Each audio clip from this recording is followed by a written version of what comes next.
अस्सलाम वालेकुम व्यूवर्स, कैसे हैं आप सब। उम्मीद करती हूँ सब खैरियत से होंगे। अल्हम्दुलिल्लाह मैं भी ठीक हूँ। अल्लाह पाक आप सबको अपने अपने घरों में अपने हिफ्ज़ ईमान में रखे।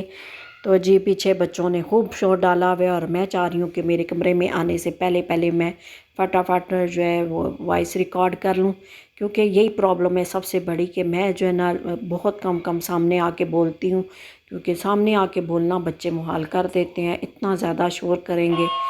तो लो जी मासी बोल पई ने। एक तो जब भी मैं वॉइस रिकॉर्ड करती हूँ पीछे मेरी घड़ी जो है वो लाजमी बीच में बोल पड़ती है। अच्छा जी, यहाँ पर जी मैंने ये मेरी गोभी को काटा जी। आज मेरा था इरादा कि मैं गोभी गोश्त बना लूँ। गोभी गोश्त मंगवा के रखी हुई थी फ्रिज में, तो फिर आज मैंने जो है ना गोभी को बैठ के आराम से काटा है पंखे की हवा के नीचे, क्योंकि अभी भी आपको पता है कि गर्मी जो है ना अपना आप दिखा रही है। तो फिर मैं जी किचन में आई हूँ आराम से काटने के बाद। यहाँ पर जी गोभी और गोश्त को पकाने के लिए फिर तैयारी की है और सारे मसाले डाले हैं और टमाटर प्याज अदरक लहसुन सब कुछ मैंने ग्राइंड कर लिया था और मसाले डाल के तो बस वेट लगा दिया था, जिसको सीटी बोलते हैं। बस लगा के तो इसको मैंने पकने के लिए रख दिया और जब गोश्त गलने पे आ गया था फिर बस वेट उतार के उसके बाद मैंने इसकी अच्छी तरह से बुनाई कर ली थी। क्योंकि मैं आज आपके लिए स्पेशल टाइम निकालना चाह रही थी, ख़ुद अपनी ज़ात के लिए भी टाइम निकालना चाह रही थी, क्योंकि बहुत टाइम से मैंने जो है अपनी लापरवाही की हुई थी, कुछ इतना प्रॉपर टाइम नहीं मिल पा रहा था मसरूफ़ियत की वजह से। तो आज सोचा कि क्यों ना आपको एक छोटी सी टिप्स भी दी जाए, टिप भी दी जाए और साथ ये हांडी का भी काम कर लिया जाए। तो यहाँ पर जी गोभी का मसाला भून के जल्दी से फिर मैंने इसमें गोभी डाली है और इसको दम लगा दिया था और अब मैंने जी दम हटाया है। तो ये देखें जी गोभी मेरी तकरीबन तकरीबन फाइनल पहुँच चुकी है। बस थोड़ा सा इसमें पानी था, इसको मैंने अच्छी तरह से ये खुश्क किया है। बस इसको ज़्यादा मतलब चमचा नहीं मैं लाती, क्योंकि गोभी अगर टूट जाए तो वो फिर मज़ा नहीं करती, बहुत ही चूरा हुई हुई। और यहाँ पे लास्ट में जी मैंने गरम मसाला डाला है, क्योंकि गोभी पे गरम मसाला बहुत ही अच्छा लगता है, इसकी खुशबू बहुत ही अच्छी लगती है। तो यहाँ पर जी मैंने इसको लास्ट में चूल्हा बंद किया और गरम मसाला डाल के इसको मैंने दम पे रख दिया था। फिर इसकी जो खुशबू है ना अंदर ही रहती है गरम मसाले की, तो बड़ा अच्छा मतलब खुशबू वाली अच्छी लगती है। और गोभी में अदरक भी मैं ज़्यादा डालती हूँ, क्योंकि ज़्यादा अदरक डालने से ना गोभी की बादी भी ख़त्म हो जाती है। तो यहाँ पर जी आज मेरा प्रोग्राम बना है जी पेडिक्योर करने का, क्योंकि काफ़ी टाइम से मैंने लापरवाही की हुई थी अपने पाँव की, कोई मैंने केयर नहीं देखभाल। हालांकि मैं वो बंदी थी कि जो हर हफ्ते बाकायदगी के साथ मैनिक्योर पेडिक्योर करने वाली, लेकिन जब से बस काम को छोड़ के घर बैठी हूँ और घर में ही करना शुरू किया पार्लर का, तो तब से बस लापरवाह सी हो गई हूँ। घर के काम काज करती हूँ तो बस थकन हो जाती है, क्योंकि पहले होती थी कायनात बेटी मेरे साथ, तो मुझे फिर भी टाइम मिल जाता था। तो अब मेरे पास टाइम बहुत कम होता है, तो ख़ुद पे तवज्जो नहीं कर पाती। बस यही होता है कि क्लाइंट का ही काम कर लिया जाए और घर का कर लिया जाए, बस यही काफ़ी होता है। तो आज फिर मैंने कहा नहीं, काफ़ी टाइम से मैंने नहीं किया। तो यहाँ पर जी ये मैं वेला की ब्लीच बना रही हूँ और ये मुझे बहुत पसंद है, इसका रिज़ल्ट बहुत ज़बरदस्त है जी। यहाँ पे मैंने डेवलपर डाला है और ब्लीच पाउडर डाला है, हाफ़ टी स्पून मैंने डाला है जी पाउडर, और 1 टेबल स्पून मैंने भर के जो ब्लेंडर डाला है। और इसके बाद इसको मैं अच्छी तरह से मिक्स करूँगी। अच्छा, इसमें मैंने एलोवेरा जेल भी डाली थी, इसलिए कि एलोवेरा जेल से ना थोड़ी एक तो हो जाती है बड़ी अच्छी शाइन सी स्किन के ऊपर आ जाती है जी। सॉरी जी, मेरी तो वो जो बच्चों की तरफ है कि वहीं वो दरवाज़ा ना खोल के आ जाएं, तो मैं जल्दी जल्दी बोलना चाह रही हूँ। अच्छा जी, यहाँ पर मैंने डाला जी एलोवेरा जेल, इससे बड़ी अच्छी मतलब शाइनिंग सी आ जाती है स्किन के ऊपर। दूसरा यह है कि स्किन पे जलन नहीं होती इस ब्लीच से ना। तो इसको अच्छी तरह से ब्लेंड करके जी यहाँ पर भी मैं आराम सुकून से बैठ के, अब मैंने जिस तरह मुझसे हो सका जी मैंने कैमरा सेट किया, क्योंकि अब अकेली थी, कोई हेल्पर नहीं था साथ के मेरी कोई हेल्प कराता, तो ख़ुद ही सारा कुछ करना था। तो फिर मैंने कैमरे को जैसे भी सेट कर पाई आसानी से मुझे लगा, बस मैंने सेट किया और बस यहाँ पर जी, क्योंकि मेन मकसद है आपको टिप बताना और वो मेरे ख्याल में आपको समझ आ जाएगी। ठीक है जी, इतना तो दिखाई दे रहा है इजीली कि आपको समझ आ जाए। यहाँ पर जी मैंने भर के लगा लिया सारे पाँव पे, आगे पीछे सारे पाँव पे भर के लगा ली थी ब्लीच। और इसको तकरीबन मैंने ना 15-1 मिनट के लिए रख दिया था। इससे ये होता है फ़ायदा कि एक तो मैल जितनी भी है वो कट जाती है स्किन से और बाहर आ जाती है मैल, और दूसरा ये है कि कलर भी थोड़ा सा फेयर हो जाता है। तो काफ़ी दाग धब्बे हुए थे स्किन के ऊपर पाँव की, तो फिर मैंने कहा ज़रा लगाऊं। और फिर यहाँ पर जी मैं पानी गर्म करके ले आई थी बाल्टी में। गीज़र का पानी होता है, हर पानी गर्म करने की ज़रूरत नहीं मुझे पड़ी। तो बस इतना पानी मैंने गर्म लिया कि जितना मेरे पाँव बर्दाश्त कर सकें, ठीक है जी। और यहाँ पर मैंने 1 चम्मच भर के नमक डाला है, और अब मैं डालूँगी इसमें शैम्पू। और शैम्पू भी तकरीबन 1 चम्मच बड़ी भर के मैंने डाला है जी यहाँ पर शैम्पू।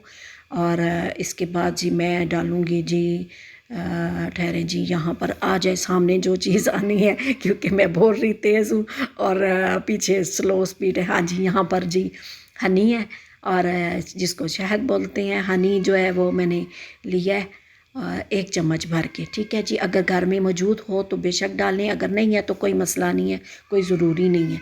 लेकिन अगर डाल लेंगे तो अच्छा है, ये स्किन के लिए अच्छा होता है, इससे बड़ी अच्छी स्किन पे शाइनिंग आती है और स्मूथ हो जाती है स्किन। और अच्छा जी, इसमें अब मैं डालूँगी चंद कतरे डिटोल के भी डालूँगी, ठीक है।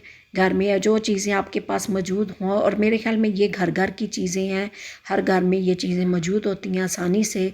और यहाँ पर जी ये मैं ग्लिसरीन भी डाल रही हूँ, जो कि मतलब कहीं आपकी स्किन फटी एरिया है तो उसको जो है रिपेयर भी करेगी, और बड़ा अच्छी मतलब स्किन के ऊपर शाइन भी आएगी, ठीक है जी।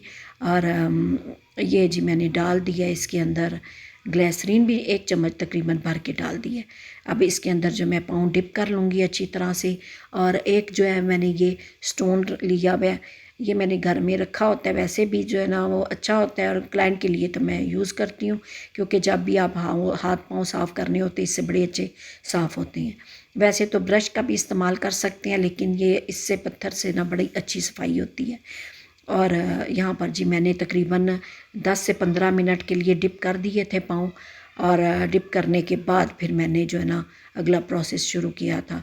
और पाँव को साथ मैंने अच्छी तरह से हिला हिला के मैंने शैम्पू और सारी चीज़ों को मिक्स कर लिया था, क्योंकि अब मैं ज़्यादा मज़ीद झुक के तो वो मुझसे हो नहीं रहा था। मैंने कहा मैं जहाँ पे बैठी हूँ बस कुछ हाथों से काम चला रही थी और कुछ पाँव के साथ काम चला रही थी। बहरहाल ये है कि जी ये तो होगी मजाक की आता बात, लेकिन चलें, जो कुछ मैं आपको बता रही हूँ वो तो प्रॉपर आपको समझ आ रहा होगा। उम्मीद करती हूँ जी आपको बिल्कुल सही समझ आ रहा होगा। तो जी यहाँ पर पत्थर से मैंने अच्छी तरह से रगड़ कर साफ़ कर लिया, और इसके बाद यहाँ पर जी मैंने स्क्रब लिया सॉफ्ट टच का, और इसका रिज़ल्ट भी बहुत अच्छा है जी। और मैं यही यूज़ करती हूँ। वैसे तो आप कोई सी भी कंपनी का यूज़ कर सकते हैं, इसमें कोई इतना वो ज़रूरी नहीं है। वैसे तो पेडिक्योर की भी मिल जाती है स्क्रब बाज़ार से, और पूरी किट भी मिल जाती है। लेकिन मैं आपको वो आसान बात और आसान तरीका बता रही हूँ कि जो आपके पास घर में अवेलेबल हो। कोई इसमें बहुत ज़्यादा ज़रूरी नहीं है कि आप बहुत ज़्यादा ख़र्चा करें और लेके आएँ, ठीक है जी। जो इजी और आसान तरीके से आप कर सकती हैं, जो आपकी जेब पे भी भारी ना हो, ठीक है। और यहाँ पर जी मैंने अच्छी तरह से दोनों पाँव पे मसाज करके फिर दोबारा से पाँव को डिप किया था, और अच्छी तरह से फिर दोबारा से मैंने वॉश कर लिया थे उसी पानी में, अच्छी तरह से साफ़ कर लिए थे मैंने पाँव। और फिर उसके बाद जी मैंने पाँव साफ़ करके उनको अच्छी तरह से, ये छोटा सा ब्रश, ये टूथ ब्रश आप घर में सभी के पास ही होता है तकरीबन, जो भी पुराना रफ हो वो संभाल के रख लें और इस तरह से आप यूज़ कर लें। ये जो अच्छी तरह से नाखूनों के अंदर जो होती है मैल उसको बाहर निकाल देता है। तो मैं इसको अच्छी तरह से ये साफ़ करने के बाद, ब्रश के बाद ना, फिर मैंने टॉवल से अच्छी तरह से साफ़ किया। टॉवल में साफ़ करने के बाद जी मेरे पास एक ये छोटी सी रफ़ है, मेरे पास ये पुरानी है, इसको मैं यूज़ नहीं करती हूँ, ब्लैक हेड्स पिन है। लेकिन अब इसको मैं ब्लैक हेड्स के लिए जो नहीं ले आई हूँ, तो मुझे इससे आसानी लगती है कि नेल के अंदर जो मैल होती है वो आसानी से मैं निकाल लेती हूँ। क्योंकि मेरी जो है नेल काफ़ी लंबे हैं, तो इस वजह से ना ब्रश के साथ इतनी गहराई से सफाई नहीं हुई, तो मैंने पिन से जो है ना अच्छी तरह से सफाई कर ली है। तो वो आप घर में कोई भी इस किस्म की कोई भी पिन हो तो आप आसानी से उसको साफ़ कर सकती हैं अगर आपके भी नेल बड़े हैं तो, ठीक है। उसमें वो ज़रूरी नहीं कि आप कुछ स्पेशल बाज़ार से मैनीक्योर या पेडिक्योर का ही सेट ख़रीदें, क्योंकि मैं आप लोगों की आसानी के लिए आपको आसान आसान काम और आसान आसान चीज़ें बता रही हूँ। यहाँ पर जी पाँव हो चुके थे अच्छी तरह से साफ़, और फिर यहाँ पे मेरे पास बड़ा प्यारा सा खूबसूरत सा कलर था जी। ये मैं ईद पे ख़रीद के लेके आई थी नेल पॉलिश का, लेकिन मैंने लगाई, फर्स्ट टाइम ही है, मैंने लगाई नहीं थी। तो सोचा कि चलिए आज अगर मेहनत कर ही ली है पाँव पे तो क्यों ना लगा ली जाए, क्योंकि मैं नमाज़ पढ़ती हूँ बाकायदगी के साथ, फिर ये होता है कि मैं वो लगा लेती हूँ क्या कहते हैं, मेहंदी। तो फिर आजकल जो है मैंने कहा चलो मेहनत जब की है पाँव पे तो 1-2 दिनों का शौक़ पूरा कर लेती हूँ, साफ़ कर लूँगी, और थोड़ी सी मेहनत आपके लिए भी कर ली है कि चलिए आपको दिखाती हूँ। तो जी यहाँ पे मैंने नेल इसलिए नहीं काटे थे क्योंकि मेरे नेल की शेप बनी हुई थी, मैं अक्सर काटती रहती हूँ, बनाती रहती हूँ शेप। तो जी ये देखें जी फाइनल रिज़ल्ट कि कितने ज़बरदस्त स्मूथ और साफ़ सुथरे हो गए हैं जी मेरे पाँव। और फिर जी मैं बहुत ज़्यादा थक चुकी थी, क्योंकि फिर मैंने आज अपने ऊपर काफ़ी मेहनत कर ली थी, और फिर शाम का टाइम हो चुका था, तो फिर मैंने कहा चलो अब चाय का टाइम तो हो चुका है, तो क्यों ना चाय बना ली जाए। तो फिर मैं किचन में आई हूँ और बस चाय जल्दी जल्दी अपने लिए बनाई है, बना के चाय, और फिर आराम से मैंने कहा सुकून से आराम से बैठूंगी, क्योंकि सारे कामों से फारिग हो चुकी थी। और ये मैंने फारिग टाइम ढूंढ के ये जो है ना आज के दिन मैंने चुना था कि जिस दिन मेरा बहुत ज़्यादा कोई काम, इतना नहीं कोई छेड़ूंगी, कोई काम नहीं करूँगी, बस सिंपल सिंपल हांडी बनाऊँगी और कुछ फालतू काम नहीं करूँगी, तो उस दिन भी मैं अपने जो है ना पेडिक्योर करूँगी। तो जी यहाँ पर मेरा चाय वाला काम जो है वो फिनिश हो चुका था। फिर मैं सुकून से आराम से कमरे में गई हूँ, और फिर हल्की फुल्की भूख में फिर जो घर में पड़ी हो चीज़, फिर वो कभी कभी मूड बनता है चाय के साथ। तो यहाँ पर जी मेरे पास बिस्किट पड़े थे, तो मैंने कहा चलो बिस्किट से ही काम चला लिया जाए। तो आपकी वो मेरी वीडियो कैसी लगी, अगर पसंद आए तो लाइक कीजिएगा, शेयर कीजिएगा, सब्सक्राइब कीजिएगा। मिलती हूँ नेक्स्ट वीडियो में, तब तक के लिए अपना बहुत सारा ख्याल रखें और मुझे इजाज़त दें, ठीक है जी। मिलती हूँ नेक्स्ट वीडियो में, अल्लाह हाफिज़।